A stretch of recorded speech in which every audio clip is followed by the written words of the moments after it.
né, o Pai Felipe? O que a gente tem de história, de falas, de registros, né? Quem foi essa figura, esse personagem? Então, se você me permite, Evelyn, eu queria até já situar também no espaço, mas também no tempo, né? Uhum. Quando a gente está falando dos quilombos, do Pai Felipe, costuma-se muito falar do quilombo de Jabaquara, do Jabaquara. Quintil de Lacerda, do Pai Felipe, a gente já está falando de um período que ali é 1882, Uhum. né? É um período já na década da abolição, Sim. é um período que aqui o ambiente é um ambiente já não totalmente urbanizado, mas é um ambiente urbano, né? E é um momento do sistema escravista que você já circula no meio urbano os crioulos, que são os negros nascidos no Brasil, né? O que a gente passou a chamar Brasil, mas você já tem muita a circulação de população negra livre, liberta e em busca de alforria já, ou alforreados, né, que são esses libertos, porque você já tem um movimento abolicionista institucionalizado. Sim. Então, é nesse momento também que há muita fuga.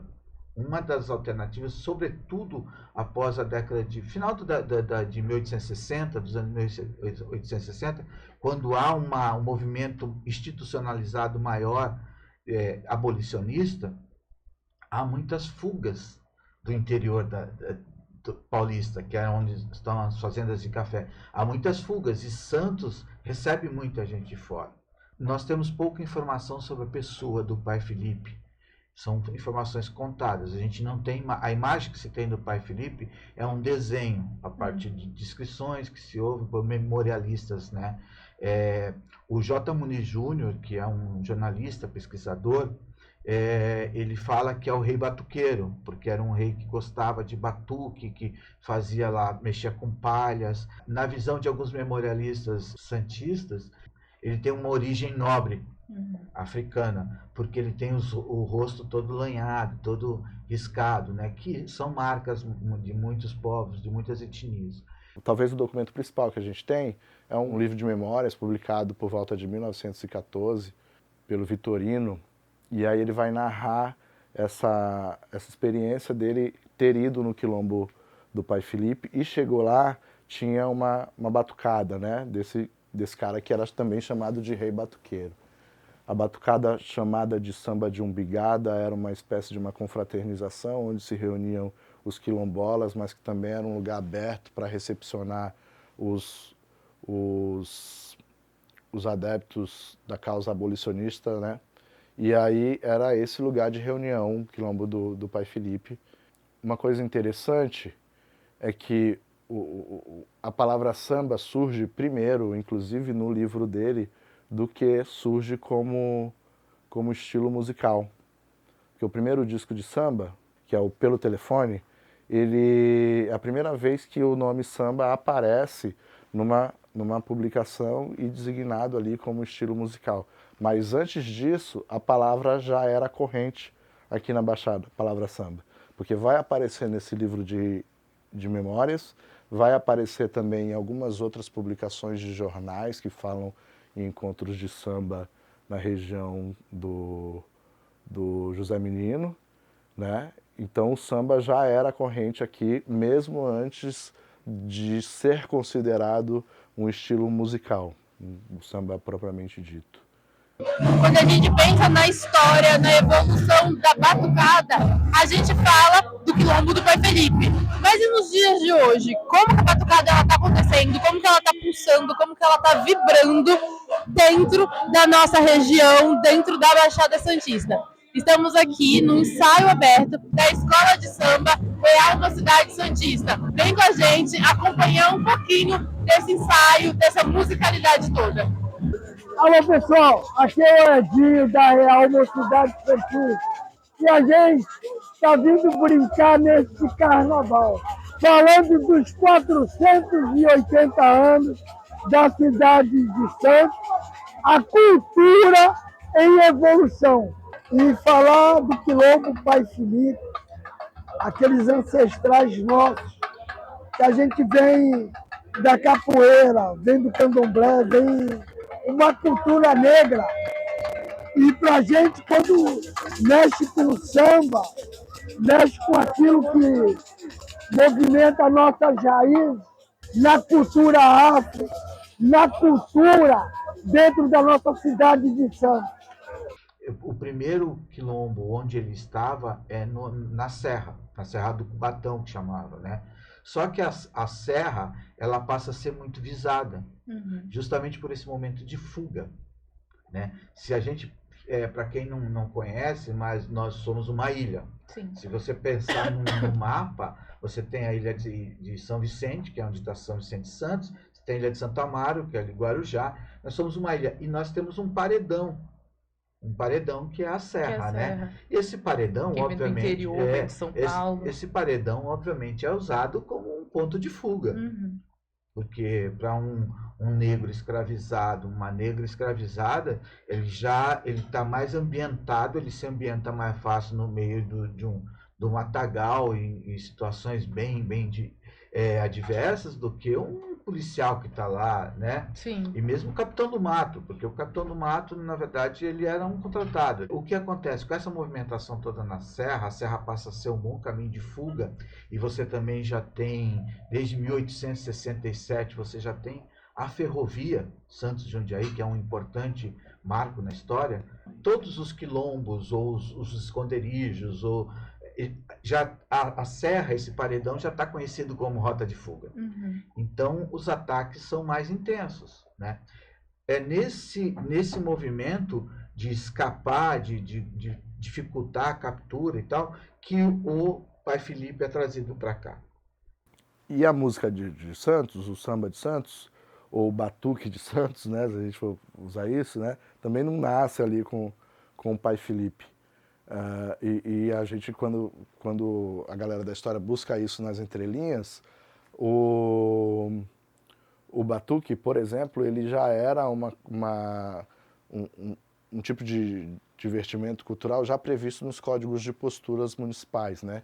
O código de postura ele já delimitava o que era, o que podia, quando podia, nas festas religiosas, que eram formas também de tentar enquadrar a pessoa escrava dentro do que eles queriam com a fé católica, por exemplo, né? Então, o batuque, desde dos códigos de postura de 1840, ele já aparece, esse era o termo batuque, né?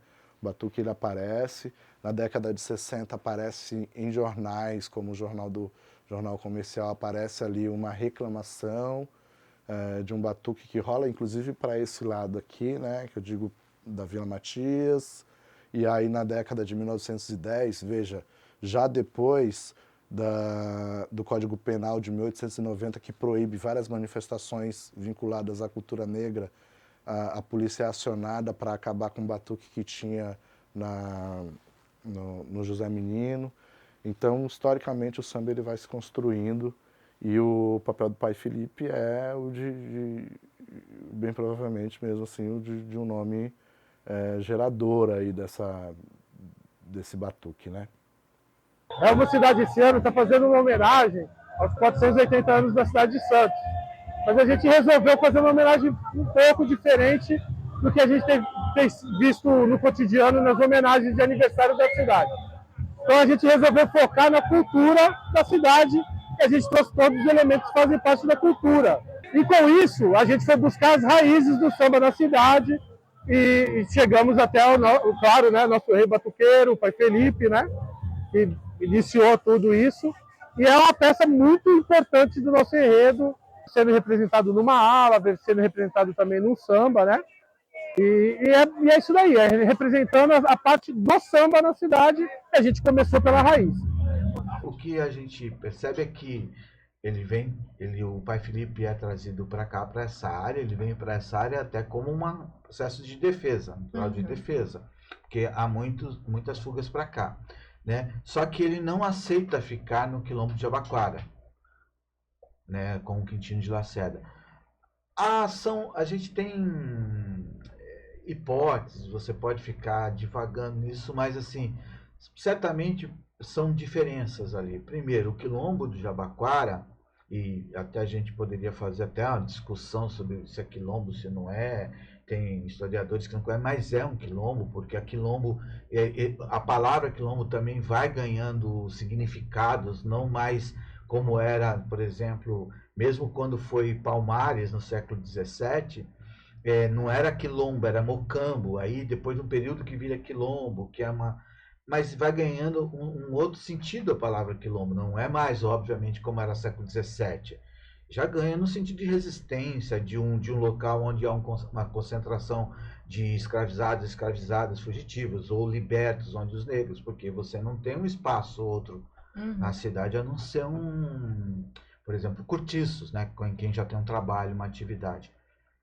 Então, o Pai Felipe vem, a princípio ele fica onde hoje, para quem conhece Santos, né, nós temos aqui, cortada por alguns morros ainda, né, já habitados, mas você tem do lado, onde hoje é um prédio enorme da companhia de trânsito daqui, ali ficava o quilombo, se instalou o quilombo do Pai Felipe. E tudo indica porque era uma mata, porque tinha corredeira, porque tinha água corrente. E o quilombo do Jabaquara, que não é muito distante dali, era lateralmente, olhando de frente seria a esquerda e tal, ele já estava um terreno mais plano, é lógico que com matas ainda, mas você já tinha casas mais no plano, já eram casas, e tudo indica que, pela historiografia, o Pai Felipe não, ele se instalou no mato como quase do mesma forma que ele vivia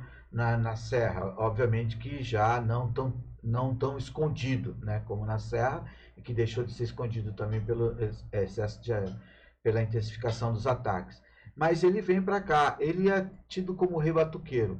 Alguns que ele trabalha muito com palhas, então há registros de que ele fazia chapéus, há registros de que algumas pessoas da sociedade, da elite inclusive, branca em Santos, ia de vez em quando lá para acompanhar as batucadas. Então o samba ele já existia como palavra corrente, mas ele não era considerado esse estilo musical, que vai ser forjado, na verdade, na década de 30, assim, mais especificamente. Mas a gente pode dizer que Santos, a partir do Pai Felipe, também é um dos pais do samba. O negócio é muito louco, porque o termo, o quilombo do Pai Felipe era usado como o reduto, né? O reduto do Pai Felipe. E aí, quando o samba ele ganha destaque na Baixada Santista, e sempre foi um tipo de música de destaque, desde o surgimento do rádio, das revistas, e aí a partir da década de 40 das escolas de samba. Quando essas escolas de samba, e aí eu estou me referindo da X9, a Brasil, quando elas surgem e as notícias vão aparecendo nos jornais, os lugares de produção de samba também vão se utilizar do termo reduto, né? Passam a ser o reduto do samba. Então eu acredito que essas pessoas que estavam ali no quilombo do Pai Felipe, quando a cidade se expandiu e que elas foram obrigadas a sair, porque os terrenos foram loteados ou para a Companhia Docas, ou para grandes empresários, ou para a própria Companhia City, que depois é um terreno que vai virar terreno da CET, essas pessoas que foram expulsas desses lugares no pós-abolição, são as que vão dar continuidade ao samba na Baixada e, muito provavelmente, seus descendentes é que vão fundar as escolas de samba. Quilombo do Pai Felipe foi onde tudo começou, onde ele trouxe o samba afro, né, para a nossa região do litoral, onde nós temos uma raiz muito antiga, da mesma década do Rio de Janeiro, né? Nosso samba é muito antigo e nós também vamos fazer um ritmo de jongo, né? No momento que a gente aborda Quilombo do Pai Felipe, na letra e na melodia, a gente faz um ritmo de jongo em homenagem ao Quilombo do Pai Felipe, né? Para nós é imensa gratidão ao homem que começou com tudo, né? Você comentou mais ou menos ali da localidade, né? Onde ficava, onde ele é situado, onde acredita-se que seja. Não existe mais o espaço físico, assim, né? A gente fala, nossa, ali é o quilombo do Pai Felipe. Mas existem registros, ruínas, algo que ficou deste período? Sim, existem uns vestígios ali, uma parede de pedra, um pedaço de escada, né? Em função até de um trabalho do J. Muniz Júnior, pela essa coisa do J. Muniz Júnior chamar o pai Felipe de Rei Batuqueiro, né? Que ele insistiu nisso ele acabou se tornando, o pai Felipe acabou se tornando uma espécie de patrono do samba, né? Então, todo mês, todo final de ano ali tem o dia do samba, né? Se reúne e, de uma certa forma, homenageia-se o pai Felipe. No caso do pai Felipe, você não tem como acabou ali.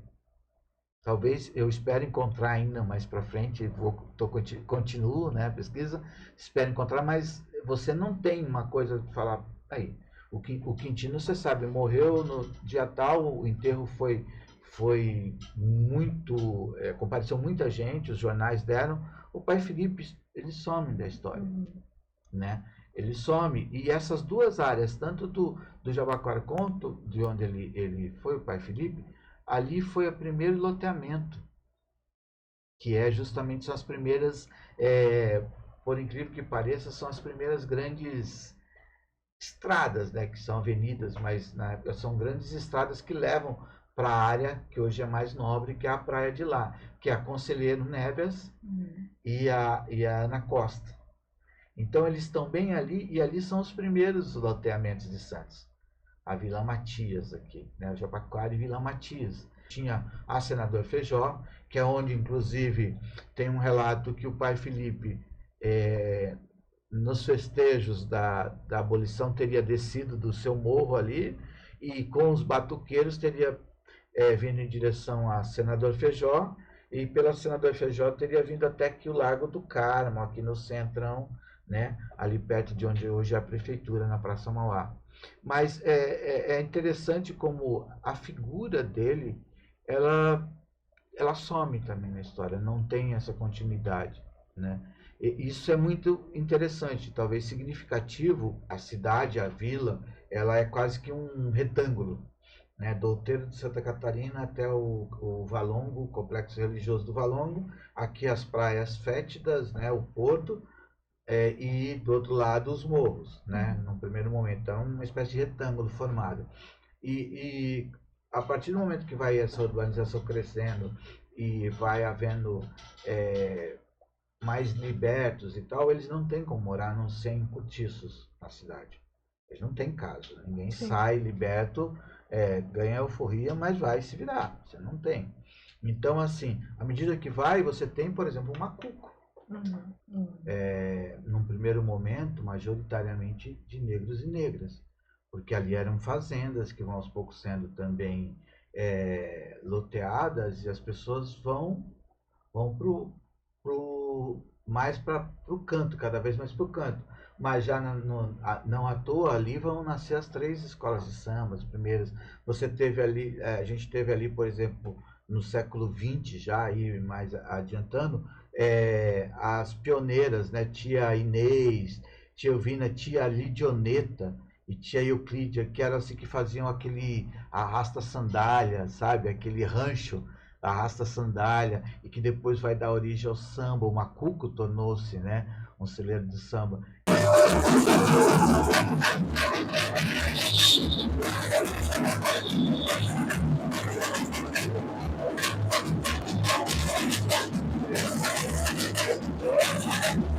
Porque assim, se tu pega alguém que escreve sobre samba, sei lá, na década de 80, 90, os caras ainda usam a data inicial como o pelo telefone, para dizer que, olha, nesse momento... O telefone é uma música. Pelo telefone, o chefe da polícia mandou avisar. Essa música, ela foi o primeiro momento que o samba aparece como ritmo, definido ali, olha, isso aqui é um samba. E aí isso era definido como a gênese do samba, aquele momento ali. Mas aí depois, acho que a partir de uma revisão bibliográfica, os pesquisadores entenderam que, olha, na verdade não, o samba já era uma palavra corrente, já se usava, inclusive alguns dizem que é uma palavra que já vinha da África, e E aí o cara só pegou, e como era uma palavra corrente, que todo mundo estava falando, e pôs ali para talvez ter um pouco mais de visibilidade, enfim. Mas o termo já era usado, né? E aparece aqui em Santos antes de aparecer no Rio de Janeiro, né? Aparece tanto nas reminiscências, mas a reminiscência ele está relembrando aquele outro passado, né? Então, para ele, na década de 1880, já se fazia samba na Baixada Santista, já se fazia samba em Santos. Acho que é preciso ensinar, levar, falar sobre isso, falar além, falar das questões que são mesmo cruéis, porque elas continuam sendo cruéis. Jovens negros continuam sendo mortos com mais frequência. Você não, a cor da pele continua sendo assim uma identidade, e uma identidade para essas pessoas racistas, ela continua sendo uma identidade negativa, né?